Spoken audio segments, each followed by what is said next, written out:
Welcome to the Winging It Travel Podcast with me, James Hammond, where every Monday I'll be joined by guests to talk about their travel stories, travel tips, backpacking advice, and so much more. Right now, I'm taking the podcast on the road travelling with me, so tune in every week for short form episodes detailing all my travels alongside my Monday guest episode. Are you a backpacker, traveller, gap year student, or simply someone who loves to travel? Then this is the podcast for you. This is a casual, informative podcast designed for you to inspire you to travel. There'll be stories to tell, tips to share, and experiences to inspire. Welcome to the show. Let's get into the episode. Hello and welcome to this week's episode where I'm joined by Carol Springer from the Where Now podcast.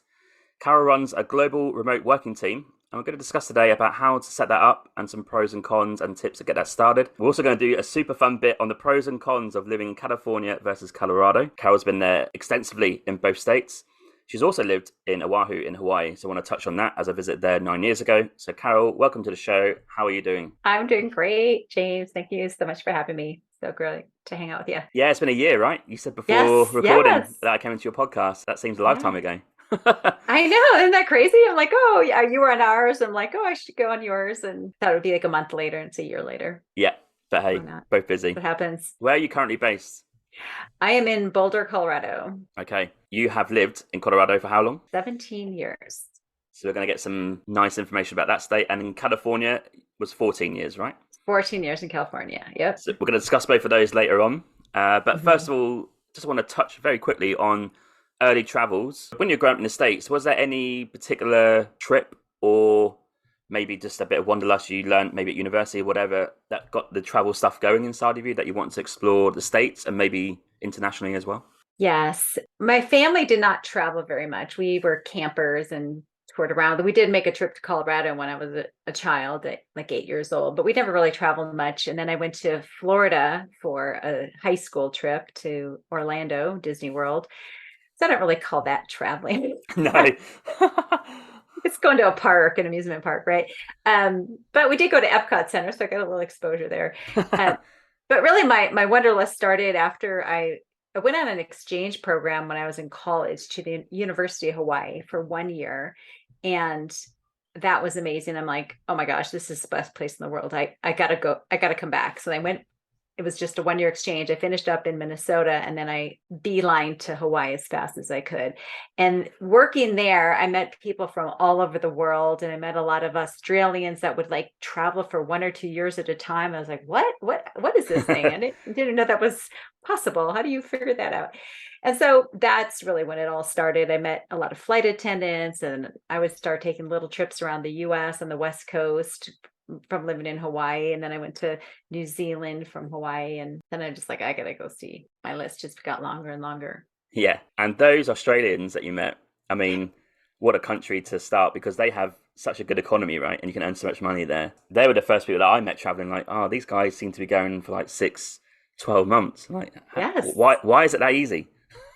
Yes. Yeah. It's so interesting. I think growing up, they have that culture. Someone was telling me when I was living there that, you know, the big thing when they grow up is they get told to go out. You know, they're very much encouraged to go to Europe or America or whatever, or Asia, just to do that travel year, if you like, or two. They call it a walkabout or something. Oh, yeah, the walkabout. Yeah. So they're kind of encouraged to do that from a very young age, which is quite interesting because I definitely wasn't. Same. And I wonder why that is different. Right. I was like the wild child in my, my neighborhood, and I didn't even go anywhere that much or that far. And I definitely did not go without working. How I managed it, I did take a lot of trips when I was working in restaurants in Hawaii, and I would save a bunch of money. Then I take like a month off, do a trip, come back, work a bunch. Mm-hmm. So I went on probably a month-long trip every like 6 to 9 months. And that worked out pretty well. Yeah, that's cool. Okay. And as you mentioned, Hawaii, let's just start there. So you lived there and obviously studied there. Did you also stay there beyond your college years? Yes. So I did the 1 year in college. And then when I graduated from college, I moved back there for 2 more years. How easy is it to get started in Hawaii? Because I think people from maybe Europe probably just think that's like a holiday destination for US people, you know, on the mainland. where you're going to go that's not international. Well, I'll go to Hawaii. What was it like to settle there? Because I'm just thinking top of mind, I could be wrong, that the industry there would just be travel, right? Or the military, maybe. Yes. I mean, it was very shocking when I first went to Hawaii, seeing Waikiki. It was like a massive downtown city, all these skyrises. I'm like, that's Waikiki? I thought Waikiki was like the Brady Bunch when they lost the idol, or it's like Gilligan's Island is what I had envisioned, like there's real buildings in Hawaii. I was like shocked. But yeah, and you got industry, military is really big there. There's 4 different military bases, I think just on Oahu, right? And then there's sugar and pineapple farming and, mainly tourism. That is definitely the number one industry. But they have like a huge government. My friend still lives there and she does like public relations work. She's got a real job. Okay. Real job. A real job. Yeah. And so, I mean, now people, a lot of more mainlanders that they call them there, live there because of remote working. The big thing is it is crazy, crazy expensive, right? But I remember people telling me like, okay, look at Hawaii, it's so expensive. I'm like, I don't know, like you just figure it out. It's like you just get more roommates, like it never really crossed my mind. I've never been very picky about, I want my own 1-bedroom apartment. Like there's no way I could afford my own 1-bedroom. We had 4 people in a 2-bedroom. And sometimes there's 5 of us. Someone would sleep on the couch on the lanai or something. And we were working at restaurants. We didn't care. Like we were gone all day long. And then we worked almost all night. So you're never at your apartment. Or we would all take turns traveling. I lived with a couple flight attendants for a while, and they're only there 25% of the time. So you just figure it out. But we did interview a gal that lived on Oahu in one of our episodes, and she said she had a really hard time. She moved there with her family. Yeah. And the tough part was trying to get someone to rent to you. Like no one would want to rent, like definitely before you get there. You can't plan ahead of time. Right. Because I think so many people that flake, or a lot of people come to Hawaii, they rent and then they bail. Yeah. And so then you're sitting there with a place vacant. So you almost need like a sponsor, basically what she said, to kind of like say, vouch for you, or you got to know someone that you can live with them and then you can maybe help take over their lease. And I kind of, when I moved back, I had a friend that was living there already that was finishing up school. So I stayed with her for a while. And then I just found a roommate in an existing apartment. So again, I wasn't on the lease. I was just renting a room. And then my friend that was a flight attendant, and we got our own apartment with 2 other flight attendants. So I don't remember it being like, oh no, I'm not eligible at all. It's just more, you just can't be that picky. Right. Got it. And what's the feel like there in terms of compared to the mainland US? Does it feel different? Oh yes, it's totally the aloha spirit. Everything moves really slow.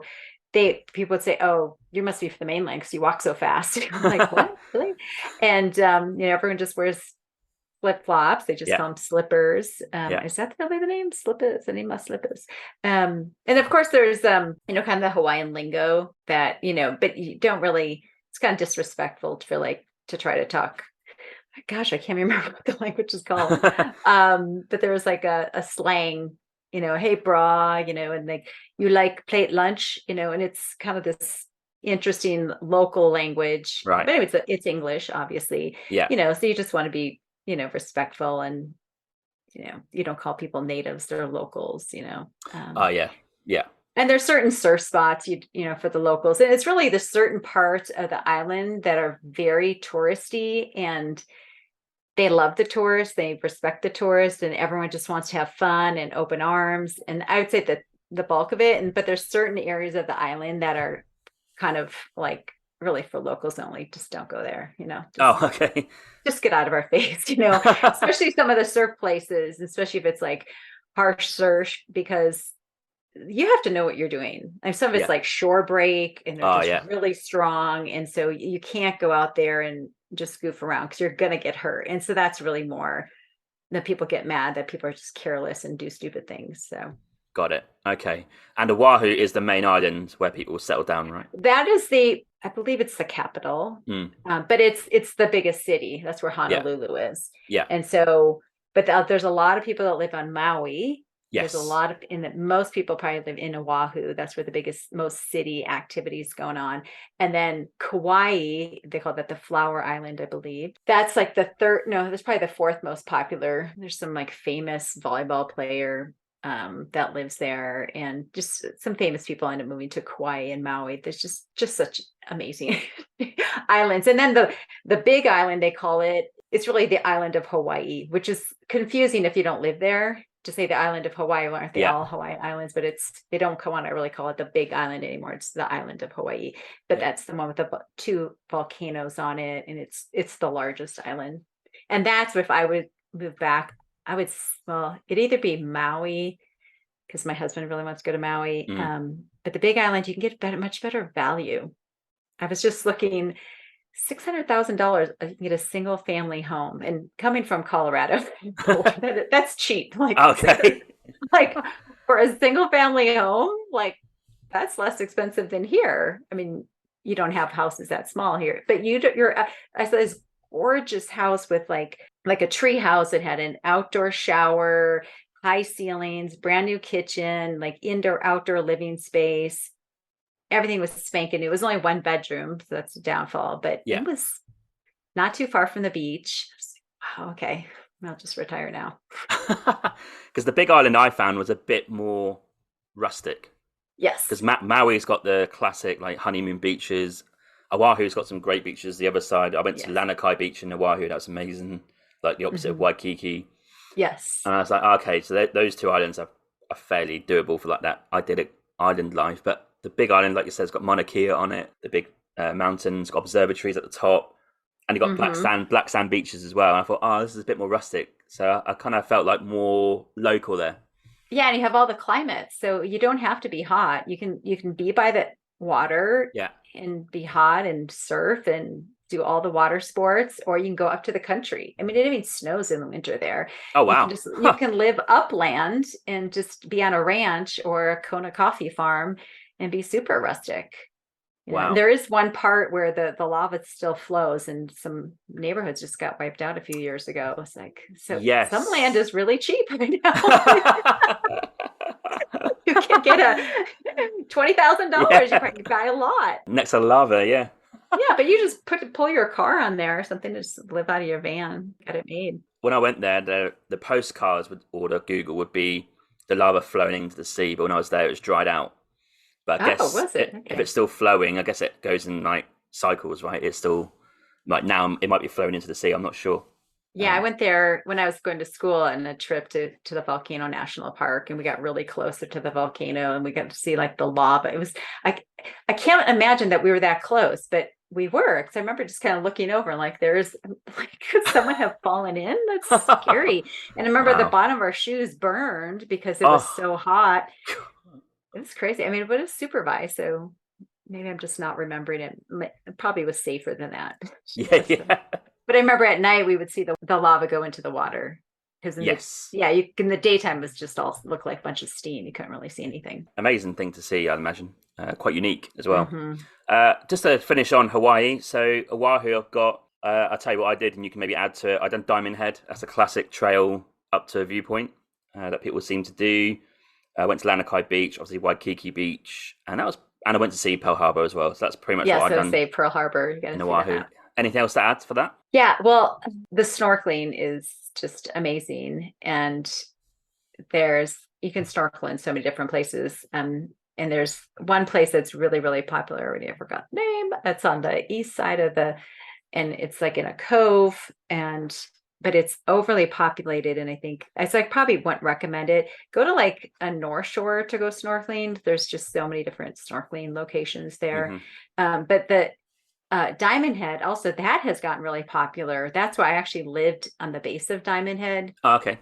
Yeah. Perfect place to live. And so my jog would be around the outside of Diamond Head. Yeah. And that is like a little secret, because you can walk all the way around Diamond Head. And at one point, I mean, you're not as high up as Diamond Head, but you're on the road, like right below the point, and the view is out of this world. You can see there's windsurfers all down there.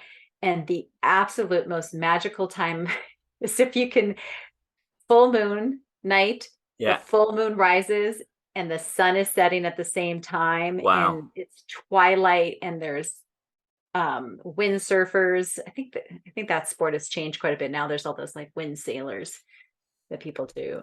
I can't believe this. And then there's another beach just up the road a little bit near the shopping center called Ala Moana Beach Park. And that is slightly more local, but still a lot of tourists go there. And it's like a religious experience every night at sunset. I just absolutely love it. The Manoa Falls, that's where the college is. There's a nice hike up there. It gets pretty crowded though, I hear. Everything's gotten so much busier because my friend still lives there, as I said. So yeah, I was going to ask about, is it ever not busy there? Because if Americans love going there and then you got add on the international tourists, it must be crazy busy all the time. Yeah. I don't know how you can stop it or at least control it. Yeah. Well, the rainy season is like January and February. Okay. And so it's not going to be as popular then. And it's still usually warm. But I remember once when I was working and it had rained for 2 weeks straight. We maybe got like 2 hours of no rain. I'm like, these poor people, like this was their life dream to come to Hawaii and it rains like every day. So if it's a once in a lifetime experience, don't go during the rainy season. I highly recommend not doing that. And do they really have a shoulder season? I don't know. Like we went there just not too long ago for spring break and it wasn't that crowded yet. And there's whale watching in Maui, which was amazing. And that's like January, February, March. So, if you want to take a chance, go in February so you get to see the whales. And we still saw a lot of whales in March. That was really amazing. But that's only really in Maui. It's not everywhere. Yeah, I found Maui actually more expensive out of all three when I went as a tourist. I'm not sure as a local if that's the case, but the hostel's on top of the hill because Maui is flat in the middle, right? You fly in. It's amazing flight in. It's like you fly in between the two sort of mounds either side. But the hostels are normally at the top of those mountains. Oh, they are. Okay. Yeah, because they're obviously cheaper land up there. But yeah, and what's kind of neat though, because of Google and Maps, now it tells you how busy everything is. So just try to go to the certain, events or tours or tourist attraction at the non-busy times. Yeah, Google wasn't that good when I went, so it's got much better. A little treasure in Maui. There's a naked beach. Okay. And they have the signs, clothing must be worn. So of course, it's a naked beach because like, why else would they put that sign there? It's like McKenna Beach. So McKenna Beach is this really big beach, but then you walk to, it's called Little Beach. Okay. Boogie boarding was amazing. It was like how it was positioned. There was always a perfect mellow wave because I'm just like a mediocre boogie boarder. I don't like big waves, but they were like strong enough, but not scary. And you were never that far offshore. You didn't have to paddle that. It was pure heaven if you like boogie boarding. Okay, that's a good tip. Okay, that's cool. Nice. Okay, let's go on to California versus Colorado because you lived in both. Let's kick off with Colorado because I think a lot of my European listeners are like, not sure where that is. So make it describe where it is. Yeah, it's so funny because the United States, we have 4 time zones. We've got Pacific, which is California and Washington, Mountain time zone, which no one knows about. And Central is like Minnesota, Chicago, Denver, Dallas. That's Central. And then everything east of that is like pretty much the East Coast. But we have like Denver is like the only thing in Mountain time zone. We have some states, but like Denver's only like major city in Mountain time zone. It's so bizarre. So we are in the Colorado Rockies or in the Rocky Mountains, which also goes straight up to Canada and Banff, which we just did a podcast on. So the Rockies are amazing. And then so we're east of Yellowstone, but we have world-class skiing in Colorado. Vail, Steamboat, Beaver Creek. We have so much skiing and it's like sick skiing, like amazing. It's only 2 hours away. It's in beautiful powder and we get kind of spoiled. Like I'm not going to go unless it's a powder day, of course. So nice. It's still expensive, but you basically for locals here, you want to buy a pass. And we even know some people that come here just for vacation and they buy the pass. Because it's still the pass, if you buy it early, it's like $400 to $500. But if you come, one day is like $175. So it's insane, right? And you do like just the half day, it's still like $120, but like what? Like, I just can't justify going skiing unless I have a full pass. And then there's never like, you think there'd be like some people would be giving away tickets, but there's not really a lot of like free tickets. There's a few of the smaller mountains that have deals like for teachers and stuff, like called Loveland. But most of them got all gobbled up by these big organizations. So that is one downfall. The skiing is expensive. And what I really love about Colorado, it's just not that populated, and it's not that popular, right? Not everyone thinks, oh, I got to go to Colorado, right? Yeah. But we get over 300 days of sunshine a year. So it's kind of like California. It has the same, I call it the California sky, but you can see more. Like we just drove to the airport the other day, and our whole drive to the airport, you pretty much can see 20 miles, 40 miles in either direction. There's it's just not that built up. Yeah.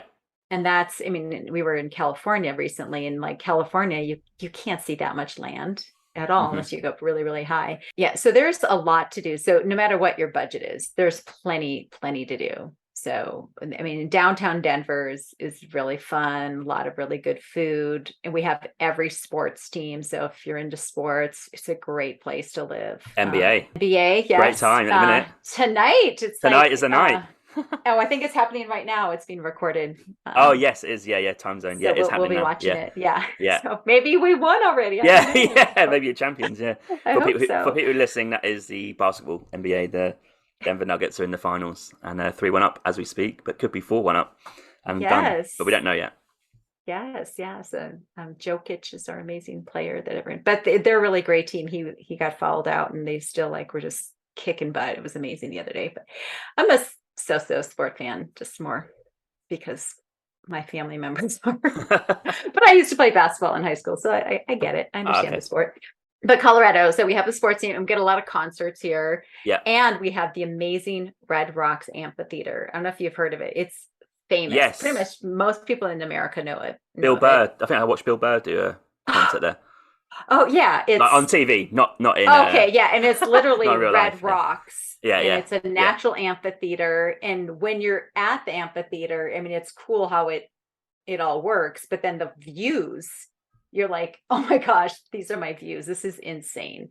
So, I mean, it does rain sometimes. Sometimes we get storms, but that's the only downfall. And another thing, it's so funny because like Instagram, I'm big on Instagram. You are as well. Yeah. They're always like, this is what you see on Instagram, but this is real life. There's the bugs and the humidity and all this. But Colorado, I swear, like because of Instagram, I now appreciate Colorado more. And after like talking to people from around the world, we hardly have any bugs. We don't have any humidity, which sometimes is a bummer. It gets too dry, but nothing is ever stinky and wet. Everything dries really fast. We get all this sunshine. Our disasters are a lot of snow, but that's kind of fun because you get to shovel the snow. There's not really, we did have a flood here in 2013, but that's like the 100-year flood in Boulder. We don't get tornadoes, don't get hurricanes, obviously. Don't really get earthquakes. I'm sure there's always an earthquake somewhere, everywhere. But for the most part, it's pretty awesome. We do, the guns are kind of a problem here, I would say. That's more of a society thing, not a nature thing. So that's more of a political thing. I think we need to get a little tougher on gun control. Is your state a red state? Just turned since I moved. Oh, okay.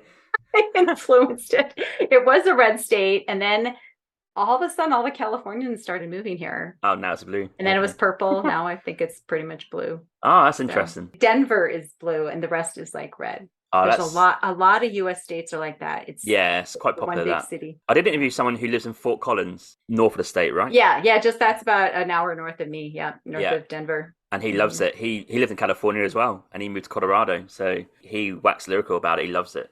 Yeah, and that's where we came here for the schools. Boulder has a really good school district, but once they graduate, we're like, I don't know if I need to stay in Boulder. I mean, Boulder's amazing, like such a great city. And like I go to these, like my Instagram hiking is everything is usually like 10 minutes from my house. I'm like, I don't drive an hour to go hiking. I just go in my neighborhood.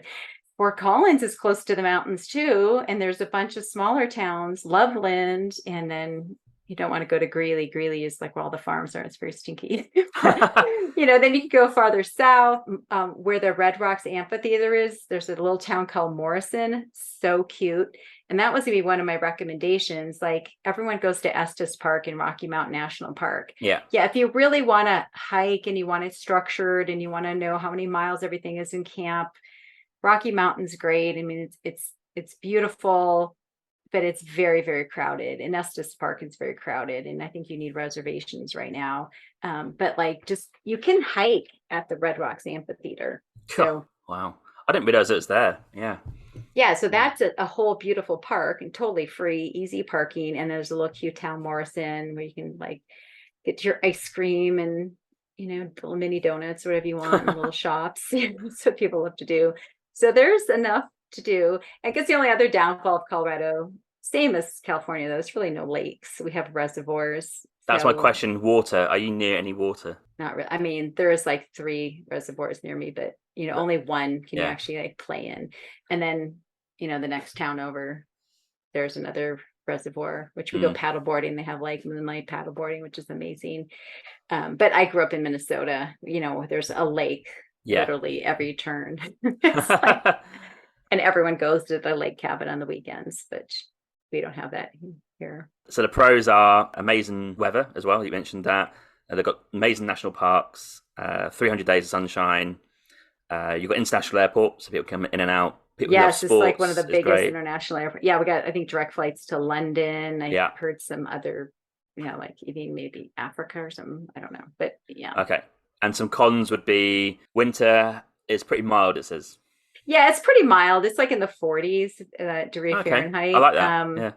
So like where I grew up in Minnesota, the average is like 15 to 20. That's cold. Like this is, and we get like 50, sometimes 60-degree days. So it snows a lot, but it melts. So if you like, that'd be the only reason I leave, because I'm not a fan of winter. I'm just like, I just want summer 24/7. That would probably be a while leave. But it's not crowded. It's like, yes, that's my we went to Denver yesterday, and I'm like, what is the Nuggets game on today? Because there was like one car, I swear, every mile on the freeway to Denver from Boulder. And then coming home, it was so empty. I'm like, where is everyone? But I think summer's hitting, all the local people flee, and the tourists haven't come here yet. So I just think it's kind of like the shoulder season here. Is summer quite hot then? It's hot, but it's wonderful hot. It's 85, 90 and not humid. Dream. So it's and the nights cool off because we're up at a higher elevation. So it'll get down, like it's warm in the evening. And then like after you go to bed, then it like will drop below 60. And then we have these things called swamp coolers. It's really unusual. It actually is fan with water blowing through it that cools your house off. So it's very efficient. It's not an air conditioner, but you can't use this in a lot of climates because it blows water, and you don't want your house to be more humid if you're living in Florida, right? But it's so dry here. So it's kind of nice. It brings the humidity into the house and cools the house pretty naturally. So it's pretty, I've never seen anywhere else. California, I've never seen that. Okay. And as a state, Colorado, we're not like doing pros and cons. I've got a few questions. Is it like one of maybe the most affordable states to live in the US? No, I would say not. Okay. No, that's the other downfall. It is kind of expensive. But if you move like more like towards the airport and then like farther north, it's going to be pretty affordable. But I would say like one of my workers lives in Mississippi, and that is very affordable. And that is a really interesting, she tells me all these places she goes, like 2 hours away. She just went to this beautiful beach called Rosemary Beach. It's like us going up to the mountains. She goes to this Florida beach, not too far from her house. And it's not crazy expensive because it's Mississippi, right? No one knows of it. And it's very affordable and very beautiful. No, it's not like Kansas or Nebraska or Iowa. Okay. And the population is quite low? It's around 6 million, I believe. Okay. So compared to California, I believe it's like 29 million. So quite a difference. And we go to Costco. Maybe there's 3 people in line. I used to live in San Francisco, and you had to get to, do you know what Costco is? Yeah. It's our big, got that in Canada.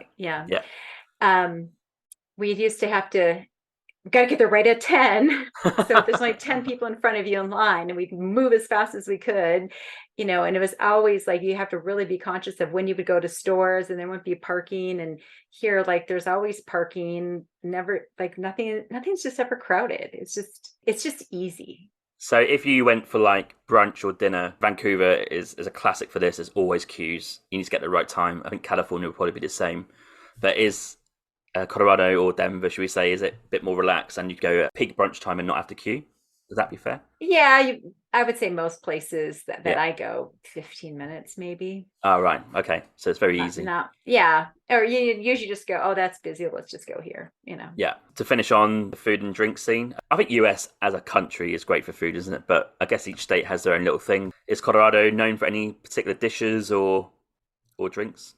Well, we have a lot of actually like Mexican influence. So It's tacos everywhere. Tacos. I swear. And I don't know if that's a trend everywhere.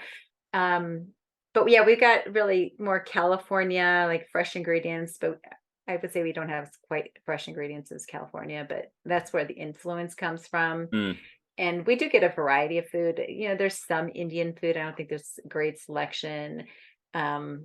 A couple of really good Thai restaurants, but I don't think we have a real good Asian influence. I'd say it's definitely more the Mexican. Oh, and I have to just mention Casa Bonita. So have you heard of this show called South Park? Yeah. Used to watch that back in the day. Yeah. And that's still going on. It's been going on like for 30 years, the animated show. Well, they had an episode about this really kind of kitschy tourist trap restaurant called Casa Bonita. And that's where I went with my family when I was 8 years old. And there's divers jumping in or diving into a pool in the middle of this restaurant. And there's just the gorilla that walks around. And then there's like video games and it's just humongous. And it was just this classic goofy place. And then the food was horrible. It's known for bad food, but it's just somewhere you just had to go once, kind of a tourist trap.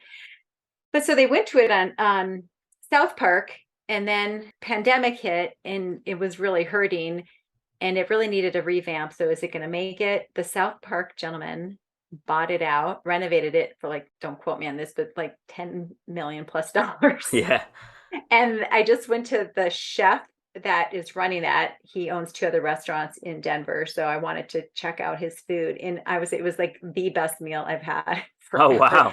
Like fried plantains and these greens and this chicken with this amazing spice and this sauce and empanadas. And it was so to die for. And that's the chef that is going to be now running the new Casa Bonita. And I think that place is going to be really hard to get into, but it's something so unique to Colorado and it has so much history. So that's a great tip. Okay, that's brilliant. That's great for Colorado. So California, let's talk about the pros of living in California. I'm sure a lot of people are going to recognize these, but yeah, fire away. Yeah, so California. So I started out in Los Angeles. So I did the Southern California scene. I used to go to San Diego a bunch and Santa Barbara. And then I moved to up north, moved straight into San Francisco. And then I lived all around the Bay Area over 11 years up there. So California is great in so many ways. It's the weather, right? It's just always comfortable, right? Mm-hmm. And it's really never too hot. I mean, I think they get like a week where the winds come from the east and blow like opposite. They call them offshore winds and they get really hot, but it's very, very minuscule. And you have skiing. A lot of people don't think of that. Really great skiing in Lake Tahoe. And then in Southern California, there's Mammoth, I think is the mountain. You have skiing there. They do have a few lakes. It's kind of like here, not a lot of lakes. Mm-hmm. They have this thing called the Delta, which is a waterway. We used to go water skiing all the time. And, beaches, endless beaches. Southern California, definitely amazing, amazing, beautiful beaches that just go on forever. So the beaches never feel crowded because they're just so big and so wide and they just go forever. And lots of surfing. So I love like getting in the water. Definitely need a wetsuit. That's what's a bummer about California. Hawaii, you don't need wetsuits. It's Hawaii. The water is so warm. Yeah. So California seemed really cold after living in Hawaii. Oh, okay. I just and then I had when I first moved to San Francisco, I'm like, I can't live here. It's too cold, because San Francisco was in this fog belt. Yes. And there's like Yeah. a quote, the coldest winter I ever spent was a summer in San Francisco, like Mark Twain or something. Right. Because the fog rolls in like every day. So the morning is actually kind of nice, and then it gets cold. So you always bring a sweater versus like it's cold in the morning and you take your sweater off in the afternoon, like most places. So California, yeah. That, of course, because it's so populated, there's more diversity. Yeah, that's something about Colorado. Not a lot of cultural diversity. We can use a little bit more of that for sure. Yeah. California, much more diverse culturally. A lot of jobs, a lot of industry, high tech. Obviously Hollywood, entertainment. Yeah, and I really appreciated when I lived there. Like I would go to the beach to watch the sunset, and I would look at Golden Gate Park, and I would walk or bike. We would bike across Golden Gate or the Golden Gate Bridge to go to the other side to Sausalito. And there's tons of amazing mountain biking. Do you like mountain biking? I wasn't big into hiking out there. What did I mainly do? Probably mountain bike the most. Go to the beach and run. I used to run quite a bit. Yeah. And do triathlons and things like that. And what is the cheapest part to live in terms of California, would you say, if there is such a thing? Away from the beach. So yeah, the farther inland you go, well, that's where it gets hotter. Yeah. That's where like the farming's done. So it gets really, they call it the valley. So even in Southern California, there's the valley, and it's definitely the farther in the valley you go, the cheaper it's going to be. But it's still nice. It's warm, and by the ocean, it gets pretty cool at night. And so if you like warm weather, you actually would prefer to live inland, and you just go to the beach every so often, because then it's just warm all the time inland. Yeah. Except this year it was an anomaly. I think they actually had winter in Los Angeles. But yeah, the whole Bay Area. I always remember thinking, why do people say Bay Area? Why don't they just say they're from San Francisco? Because San Francisco is tiny. It's on a peninsula, which is on this bay. And then there's tons of other towns with much greater population in that area. So you don't ever want to just say you live in San Francisco. So that's why they say the Bay Area. So there's certain towns in the Bay Area that are a little cheaper. I think Fremont is not as expensive, and, still Silicon Valley. Or you go farther up north, and, the more out of the way you are. But there's some beautiful, like, if you don't have to commute, like go up to Santa Rosa in Marin County, like that's quite a bit away. It's probably almost 2 hours to San Francisco, and it's still gorgeous. And then you can drive to the ocean, through these mountain ranges. I think there's got to be places up there that are pretty affordable. So that's like towards Oregon State. Yeah, going up or else towards Sacramento. So you go like northeast of San Francisco. Yeah. Sacramento is the capital, and the suburbs of Sacramento, which is just, it's just suburbia. Yeah. Kind of boring, not as much going on. That's more affordable for sure. And we actually have a friend so even north of Sacramento, like you're going to go to Lake Tahoe. That's where everyone goes to ski. There's a little town called Nevada City. And he bought, for the price of his probably 2,000 square foot house in San Francisco, he bought like 10 acres of land with like 3 or 4 buildings on it, with a little blueberry farm. Wow. So you can definitely get, and he's trying to get us to start a commune out there with him.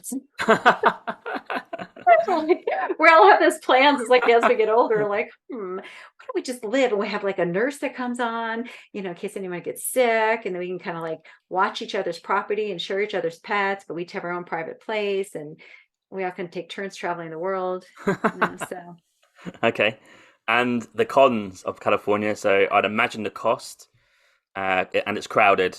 Yeah. It's so funny because we just went there for spring break to visit more colleges for my daughter. Everywhere we went, we had to pay for parking, $30, whether it's 2 hours, and then the gas is like double what the gas is here. So it's $6 a gallon. Oh, wow.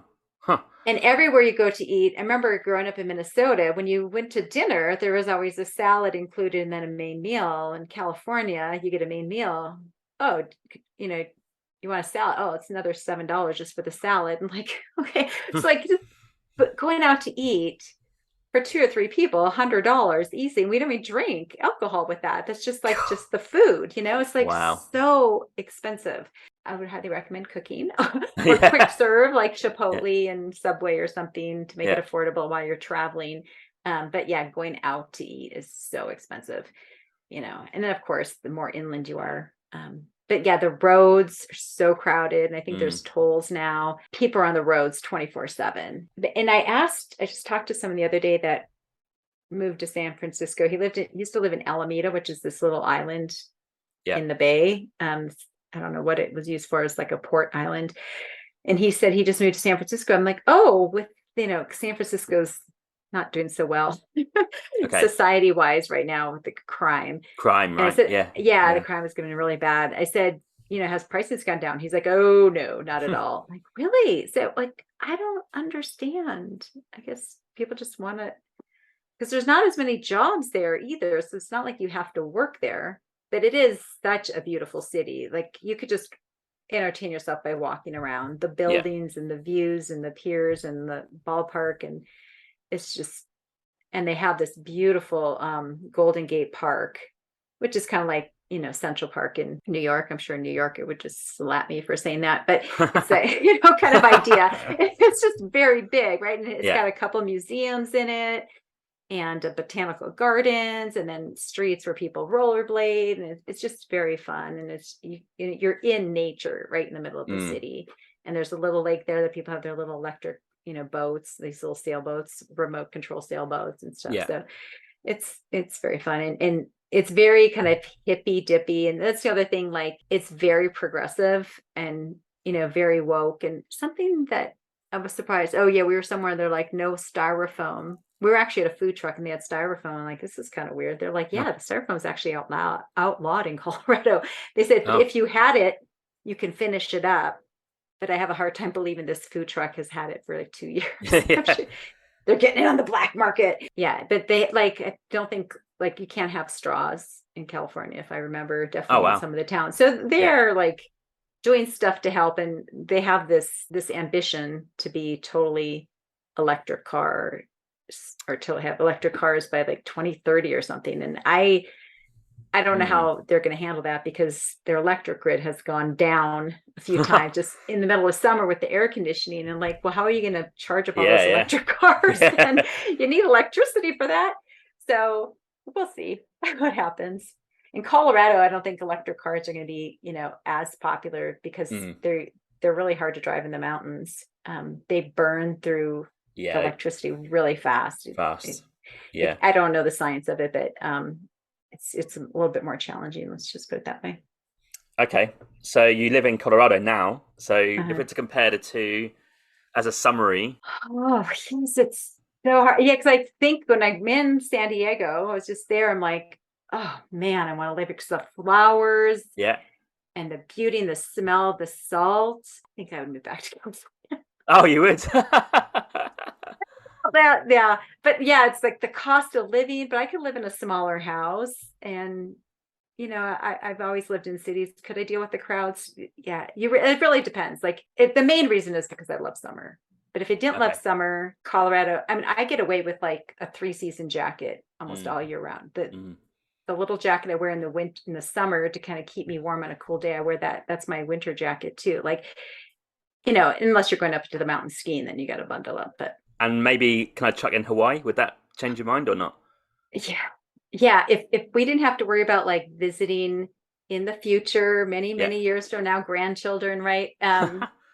That's what I won't want to live too far away from my grown children. That would be the only reason I won't live in Hawaii. But if both my children end up in California, Hawaii is a very, very strong bet, because it's only a 5-hour flight to California. Yes, it's down the road. But if my family ends up moving to the East Coast, you can't live in Hawaii and see them on a regular basis. Oh God, no. Just too far. Yeah. How long would that take from Hawaii to New York, for example? That must take, I don't know. That's a long time. That's long. From here to Hawaii is a 4-hour time difference. You have that right off the bat. Yeah. And then it's 7 hours. So it's basically 12 hours to get there with the time difference. Or 12 hours to get back, and maybe less to get there with the time difference. But 7 hours of traveling, and then probably another 4 to the East Coast, so 11 hours of traveling. And it all depends if you have a layover too, right? Yeah, that's crazy. In the same country. Yeah, Oh. right. I know. Versus Europe, you can go 7 countries in 11 hours. Yeah, even from here, Korea to Vancouver is only 10. So if you're doing Hawaii to New York, that's still longer in the same country than going from East Asia Oh, to Vancouver. that's, Yeah, oh, wow. yeah, that's Yeah. crazy, Oh mental. my gosh. That's great. I don't know much about Colorado, so I've learned a lot about that. Quite excited to share that, and I plan to visit. Hopefully, we'll see on our road trip this summer. Okay. Yes. Let's So, go get some dinner in Denver. because you border New Mexico, right? So in theory, that could work. Yes. To get New Mexico, you gotta drive through. That's on our list, so we'll see about that. Okay. And the last bit we're going to do for the podcast is your remote working team, and we're going to touch on your podcast. Yes. So who do you work for now, and what is your global team in terms of remote working? Yeah. So I work for Gabriel Sales, which I am a half owner of Yeah. with my husband. And it is a Salesforce consulting business. And we used to do outsourced sales. So we were like masters of business to business sales. And it is all remote. We used to have an office. Mainly, we used to have cold callers that would actually do sales for us. And we said, we don't want to do that business anymore. We just want to be basically consultants on sales operations, teach Mm-hmm. people. And all that can be done remotely. We hardly ever see our clients in person. And then our employees, I had one gentleman here in Boulder, and then another gal. I met her, she was a client, and then she moved to Mississippi. And then I said, are you thinking about, would you ever want to do any contracting? She said, sure. And the timing worked. And so then I hired her. And then my Boulder guy, he actually is in Thailand right now. He's been there for 6 months. Not sure when he's coming home. Decides he really likes it there. And so that's interesting. He keeps renewing his visa. I'm like, yeah. So we had a big trial and error. Like, it's like Yeah. our time difference right now. It's Yeah. pretty hard for us to get in line. So he started finally working. He works 9 to 3 in the morning, and that works really well for me. Okay, got it. Yeah. So I get to talk to him all morning long, because they used to be like, if I can only talk to him for a half hour, and then things come up during the day, I just really need someone to throw something at, like a quick, but then I end up doing it myself because I don't want to have to wait 10 hours to get the job done. And then for him to come back and go, I don't know what you mean by that. And then, Yeah. and then it's another 8 hours. So I'm like, we need to get on the same page here. We need to talk more. So I check in with him like first thing when I wake up, and then we, can go back and forth for up to 5 hours every day. Okay. And I guess that's one of the biggest lessons that you've learned, I imagine. That for sure. Yes, that's been the hardest, because I've always had people work remote, but not so far. Yes. And I've had a lot of training that I've done. I have a gentleman in Pakistan and one in Ukraine that does technical work. And the problem again with this big time difference is they do it and you're like, oh, you didn't do it right. What's going on? And then you try to explain it and you have to type it all. Then you have to do screenshots. You're like, can we just get on a Zoom? Let me tell you what I'm trying to I'm trying to accomplish here. And so we've really mastered how to give really, really clear instructions. And people like, I think that's kind of overkill, Carol. I'm like, I want to do one shot. Yeah. If you've ever worked in customer service, the one time, resolution, like I just want to get it to them and they turn it around. And I think we've mastered that. It's been a few years, but like, this is what I need. This is block, we do a lot of email template work. So this is block 1, this is block 2, this is block 3. The problem with block 1 is there's too much space on the right-hand side. Reduce that by 50%, like be that exact. And the benefit is the rate I pay people overseas is less. And so then my profit margin goes up, and it's all fair. They're making a fair wage for where they live. Mm-hmm. And then I can charge my clients not huge dollars, because I'm getting a good margin and they're getting a great job. They really appreciate the work. And I have another gal in the Philippines. She's my virtual assistant. Yeah. And she's amazing. And like, I feel like we have very little cultural differences. Just every once in a while, she doesn't quite get what I'm trying to say. Whereas the Asian countries like Pakistan and India, I've worked with that culture for a very long time. So I know how to interpret. And when they say, yeah, I can do it, I don't always they don't always mean they can do it. They'll just say they can do it. But that's just a cultural difference. Or they'll say, yeah, I'll do it tomorrow. And then tomorrow, like, oh, you want it today? Like, yeah, so tomorrow is just like as soon as I can get to it. And so just having to learn that. And so I have to say, I need it today. If you can get it today, otherwise I can wait tomorrow. And sometimes then I give my client, 2 extra days. If my guy says they have it Friday, I tell my client I'll have it by next Wednesday. Okay. So, because sometimes I have to like fix things too. So some of the important things is with this, my main guy that lives in Thailand, we talk every single day on a Zoom meeting. Mm-hmm. And so that is really important. And we have it scheduled. So we never like, oh, can you meet today? Or I have a meeting. Like, it's just on the calendar. It's just what we do. Yeah. And then we have a, project management tool, which is really important. So all our notes are in there. So we're not having to like dig through old emails, but you said this, but oh, that was the old email. So the project management date stamps all the comments. So that's really important. So you basically learn like different cultures about how they work, also the time zone difference, more accurate with your projecting your work out. It's really interesting. Yeah, I'm just kind of like the curator now of everyone that can do different work. So this person's good at email templates. This person's good at making landing pages. This person's good at social media. This person is good at, Salesforce or Pardot. And the Salesforce and Pardot work, I really hold that close to the vest because you can do a lot of damage in those tools. And my clients are really counting on us to not mess anything up. So there's only a few people that actually log into those systems. So, yeah. And Salesforce, is that cloud-based? Yes. Yeah. Mm-hmm. So Salesforce is probably the largest CRM, and it integrates with a lot of ERP systems, with enterprise resource planning systems. And then it can integrate with your accounting system, your marketing system. So they call it like, it's like the hub. Mm-hmm. And so people are actually, it's almost turning into like an ERP for some companies. Yeah. And then your service desk could be in there too. So it's not just a CRM. That's what it started out as. Yeah. But then also what's really important, I have a VPN, a virtual private network that everyone logs into from around the world. So just to help with security. And then also multi-factor authentication, which Salesforce has really basically forced us to do that. So we know who's logging in when all the time, which is kind of nice.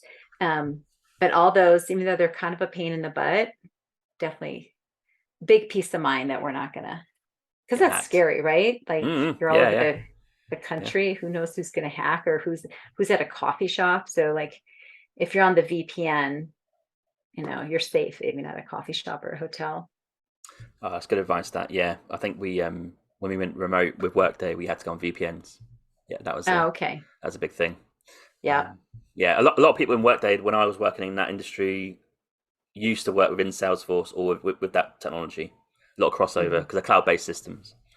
It's very, very popular. And there's also thousands and thousands of consultants like me. So my specialty is a tool called Pardot, which is their marketing automation for email marketing specifically. That's quite niche. Yeah. It's very niche. Yeah. And it's fun. I'm becoming the expert. So it's pretty nice. I just started a new course too on Udemy. It's a UDEMY, that big online course. So that's kind of exciting. Yeah, they have lots of good deals on that website. If people log in, lots of discounts and stuff. Yeah, they have one they have like their business where you like for $300 you can take as many classes as you want. So I mean you can learn SEO. I mean, so anyone that wants to work remote, well, between LinkedIn, I think LinkedIn has free courses.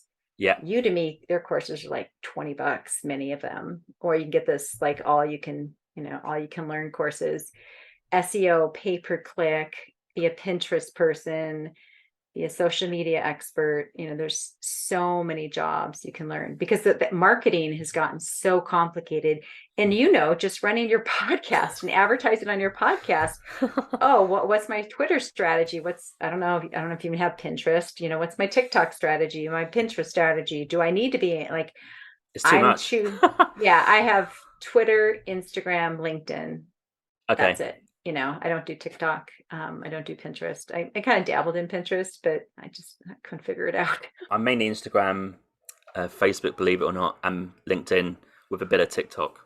Okay. That's mine. Strategy wise, no idea. Spit things at the wall and see what happens. Yeah. I've got a friend who's just set up my website, my new website. He's a digital marketing coding person, so he's made a bespoke website for me. Don't know the technical side behind it, but obviously he explains some of it to me. Then website management, SEO, videos, YouTube, right? You're on YouTube also for the trending coffee. Yeah, coffee one. Yeah, all that. Oh yeah, so think of that just for social media. So this whole business email marketing, everyone wants to know attribution, which of my programs are working the best, and we want to analyze all that and report all that, and how does the data work? And so that's what I help people try to figure all that out. The best practice. And linked to like the podcast, the one thing I've learned the last year is that all those things probably need someone who's a expert in, but then that requires you to employ someone to do it. Money, exactly.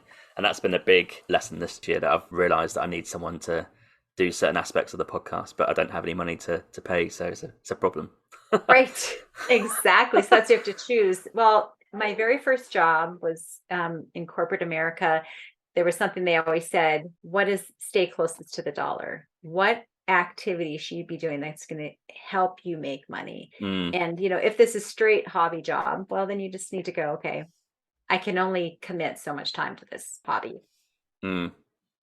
And so I'm still figuring that out. Let's finish on your podcast. Okay, yes. Podcast.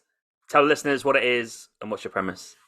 Yeah, so my podcast is with my partner, Kristen, and it's called Where Next? Travel with Kristen and Carol. And she was a friend I met in California. We were actually living in the same apartment complex.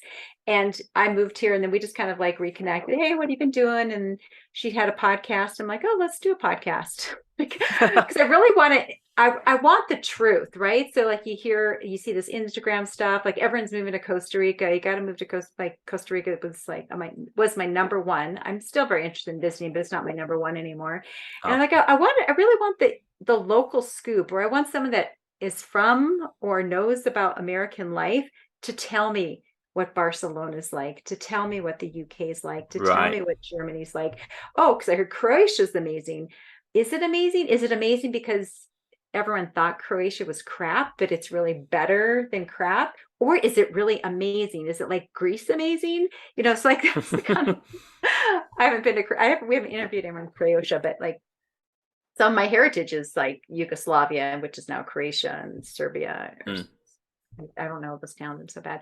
But it all broke up, and I've heard that's really amazing area. And so I'd like to explore that.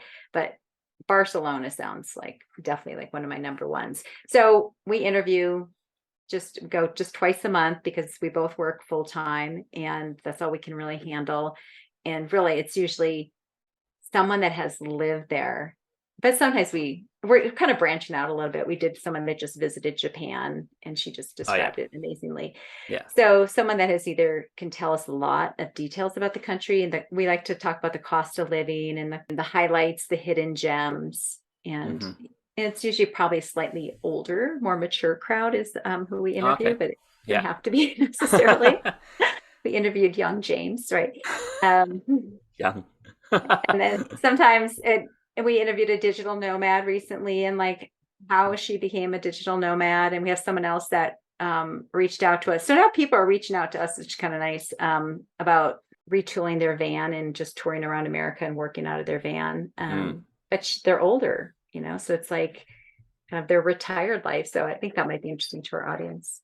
I've learned that latter stages of the podcast, but like yourself, people reach out to you.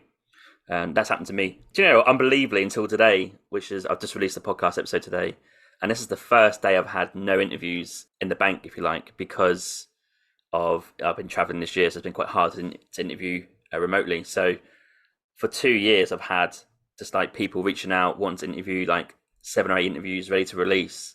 And that's quite good. And that people reach out to you to come onto your podcast. That means you're doing something right. Yeah. Yep. Yeah.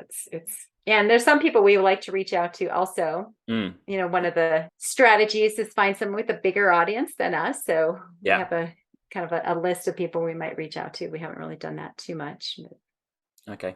And then to find us, really Instagram, is the best way, at Where Next Podcast, or just Google Where Next Travel with Kristen and Carol. We're on all the different podcast channels. Just bumped up to 5% on listen notes. We were at like 10% forever. Join the 5% club. Woo. I think I got there, about a year ago. Yeah, you've been there for a while. But I think the jumps now, Carol, by my research, like going to 4% is a real big jump. Oh, really? Oh, I thought it was just going to go 5 to 1. I don't think it does. I think we're the same, right? So 10%, and we got up to 5. You're up to 5 now.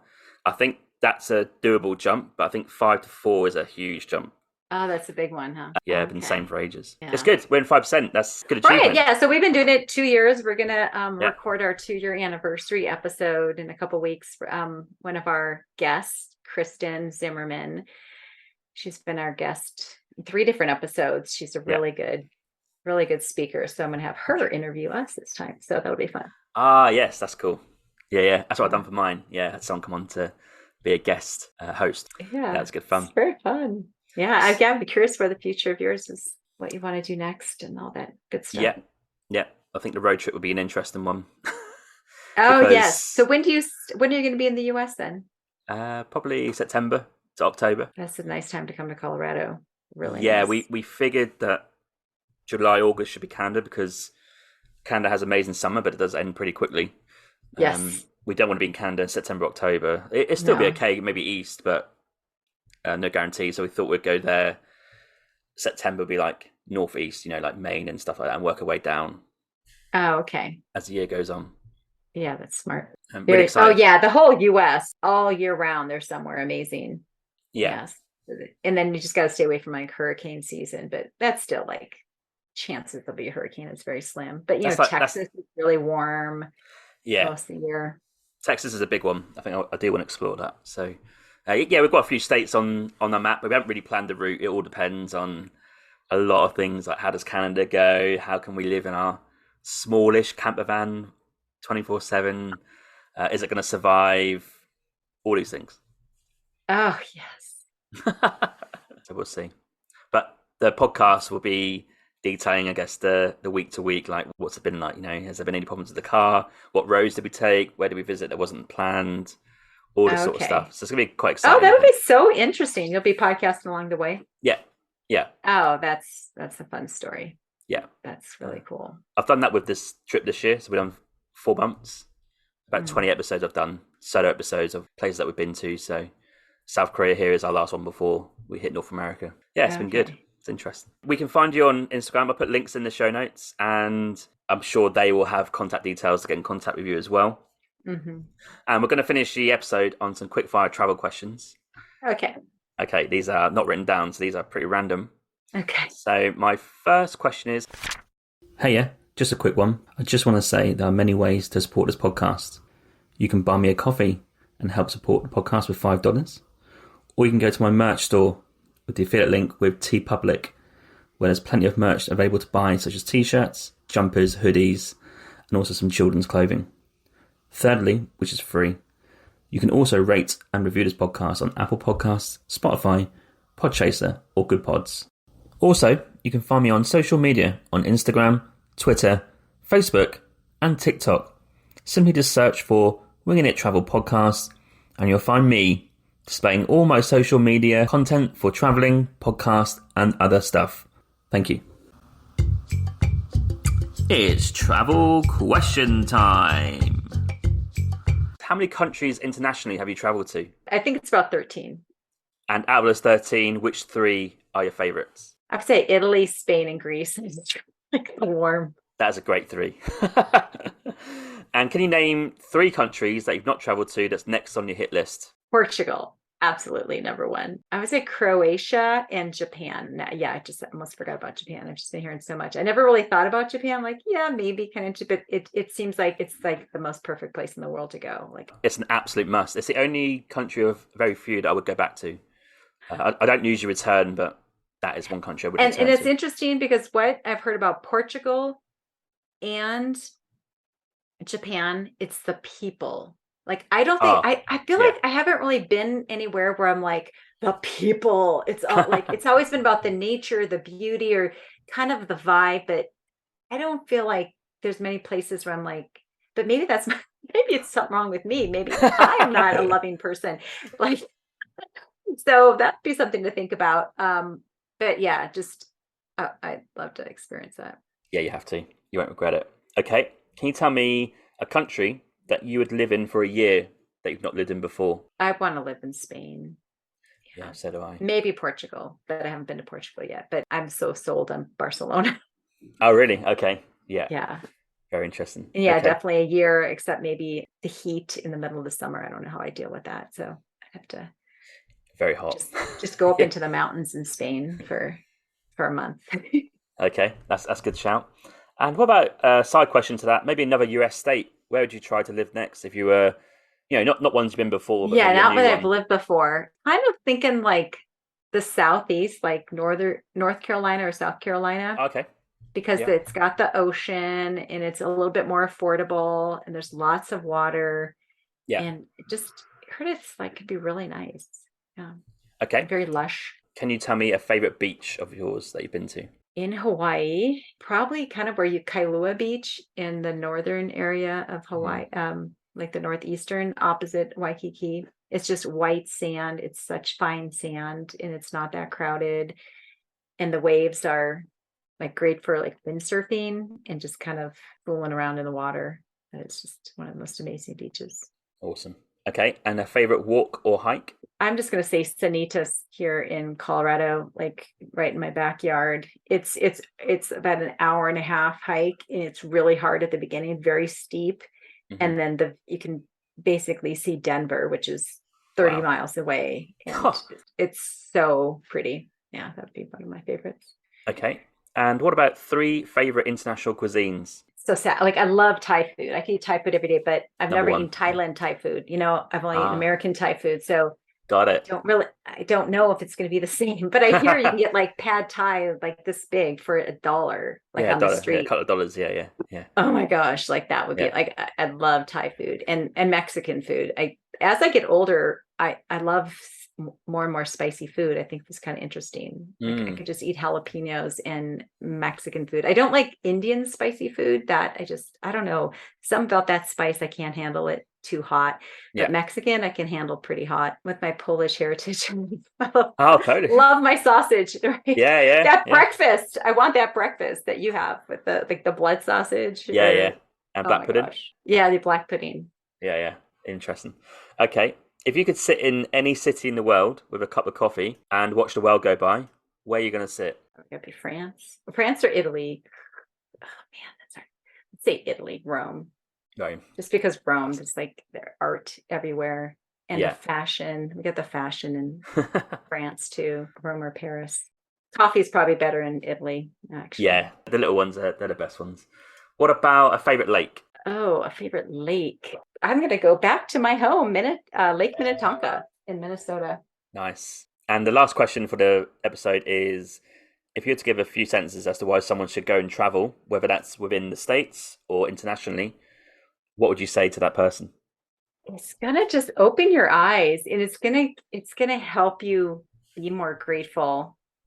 Either it's going to be more grateful that you live in an amazing place because you see what other cultures are like, or it's going to help you understand people and be more empathetic. And it's going to open your eyes that there's so much more out there. Yeah, just if you want to grow as a human being, you got to travel. Absolutely. Fantastic. Thanks, Carol, for coming on to the podcast. It's been a great episode. I've learnt a lot. And thanks for being such a fun and energetic and lots of information to share there. I really appreciate it. Yeah, thank you. All right. Thank you. Thanks. Thank you for listening to my Winging It Travel podcast episode today. You can find me on Instagram at James Hammond Travel or Winging It Travel Podcast. You can search for both. I release weekly clips of this podcast episode, as well as photos from the last 8 to 10 years of my travels. You can also follow me on TikTok, Facebook and Pinterest by searching Winging It Travel Podcast. I do release daily content to do with travel and the podcast throughout the week.